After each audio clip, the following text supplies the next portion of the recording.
Photonics has many different applications in medicine, and the part that we focus on is about using the properties of absorption and scattering of light.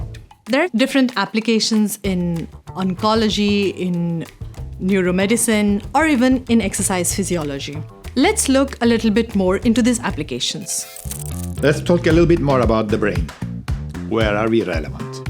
In case of the brain, you can imagine it's a very important organ. It's an organ to save in case of an injury. It's an organ to make sure it grows and develops properly when you are a young baby.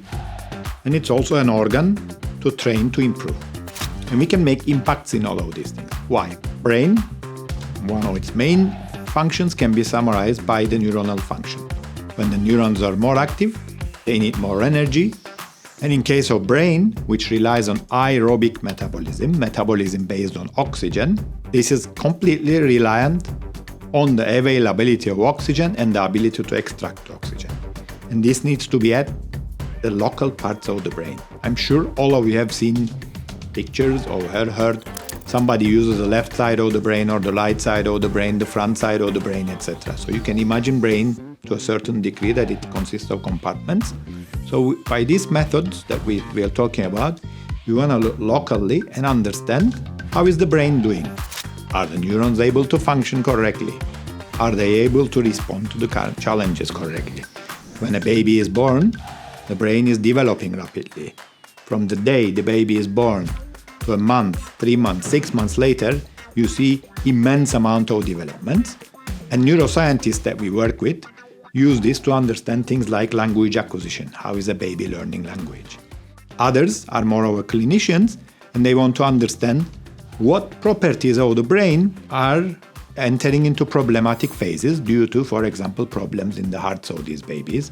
Nevertheless, other scientists that we work with want to make sure that the brain is receiving enough oxygen and enough blood flow. It's responding to challenges correctly, and these people are mostly caring about diseases such as the heart, or due to having hit on the head or having a stroke, and looking into whether your brain neurons are going to start dying because they don't receive enough oxygen, and how to reverse this. How are you responding to different drugs? How are you responding to the clinical treatments? And finally, another thing that we can learn about the brain is to use these type of technologies to understand how one is training her brain. You can do cognitive tasks, you can take certain exercise, learn a skill, etc. And by knowing what's happening locally and its relationship between the other parts of the brain, we can achieve this goal. And our dream in the longer future is to turn these things into easily worn technologies, working with batteries, etc. So we can even look at into social interactions, we can do it in daily settings, etc. Now let's go a little bit deeper into the oncology, in other words, cancer-related applications. Let me highlight one of the many possible applications. This one is related to chemotherapy. Doctors give you a certain drug. This drug interacts with your body, in principle interacts more with the growing cancer cells and tries to destroy them all around your body. The problem is, human beings are very diverse, and once you're ill, you are even more diverse. So none of these drugs work very well for everybody. And they come at a cost. Like many other drugs, the more severe illness they treat, they tend to have more side effects. So they also want to minimize that. This is a process that takes many weeks.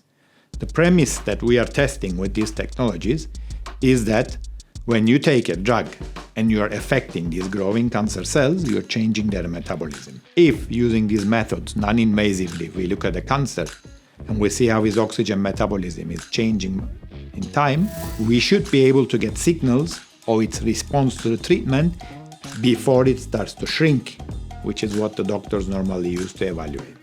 And if you know this, with the amazing increase in the different variety of drugs and personalized applications that are arising in medicine, you can tune and give the right type of drug to try to get a better outcome.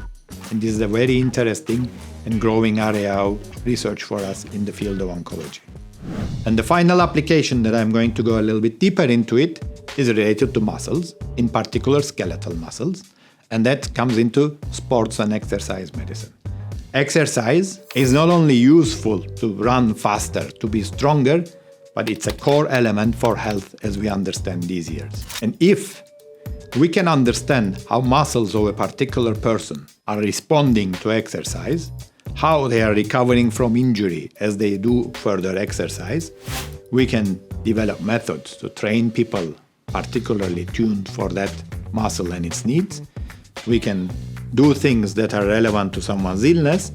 We can even, in the future, do exercises that become harder or easier based on how your muscle is responding to it. And the muscles are even more complex than some of the other points we talked about, because they don't only work with aerobic metabolism, but they also work with non-aerobic metabolism. So they start to utilize glucose.